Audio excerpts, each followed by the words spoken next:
عزیمت اور رخصت دو راستے ہوتے ہیں۔ جب مشکلات کا سامنا ہوتا ہے، جب مصائب آتے ہیں، جب چیلنجز ہوتے ہیں، جب ظلم کا طوفان اٹھتا ہے، جب ظالم کھڑا ہوتا ہے، جابر جو ہے ظلم کو جب مذہب بناتا ہے اور نافذ کرتا ہے، ایسی صورت میں دو راستے بچتے ہیں، دو راستے بنتے ہیں۔ کیا تو آپ اپنی جان کو بچانے کے لیے، اپنے مال کو بچانے کے لیے سر جھکا کر کے اور بیعت کر لیجئے، سر جھکا کر کے رخصت کی راہ اختیار کر لیجئے، یا دوسرا راستہ یہ ہے کہ آپ کلمۃ حق عند سلطان جائر، جو نبی اکرم صلی اللہ علیہ وسلم نے فرمایا کہ سب سے اعلیٰ جہاد، سب سے افضل اور سب سے بہترین جہاد، افضل الجہاد کلمۃ حق عند سلطان جائر، سب سے اعلیٰ جہاد وہ ہے جو ظالم کے سامنے سچ بولا جائے۔ تو ظالم کے سامنے سچ بولنا یہ سب سے اعلیٰ جہاد ہے، یہ عزیمت کی راہ ہے، اور آپ ظالم کے سامنے اپنی جان، اپنے مال کا خوف کیے بغیر، اپنے اہل و عیال کا خوف کیے بغیر آپ حق کا اظہار کریے، حق کا اعلان کریے۔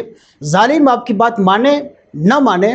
وقتی طور پر آپ کی فتح ہو یا نہ ہو، لیکن آپ جو حق ہے، جو سچائی ہے، جو صداقت ہے، جو ایک ازلی حقیقت ہے، اس ازلی حقیقت کو ظالم کے سامنے میں اس کا اعلان کر دیجئے، تاکہ بعد میں اس ظالم کے ظلم کے سبب وہ حقیقت چھپے نہیں، بلکہ وہ حقیقت چھپ جائے اور سب کے سامنے آشکارا ہو جائے، سب کے دلوں میں سما جائے۔ ظالم کی تلوار سے وقتی طور پہ لوگوں کی زبان ضرور بند ہو جائے، لیکن آپ کے اعلان حق کی وجہ سے سب کے سامنے حقیقت آشکار ہو جائے اور حق سب کے دلوں کی گہرائی میں اتر جائے، اور ہمیشہ ہمیشہ کے لیے لوگ انصاف اور حق و صداقت کے لیے آپ کو آئیڈیل سمجھیں اور آئیڈیل بنا کر کے اس کو فالو کرنے کی کوشش کریں، تاکہ ہر زمانے میں ظالموں کے خلاف انصاف پسندوں کا گروہ اٹھتا رہے، ظالموں کے خلاف سچ بولنے والے کچھ لوگ پیدا ہوتے رہیں، اور وہ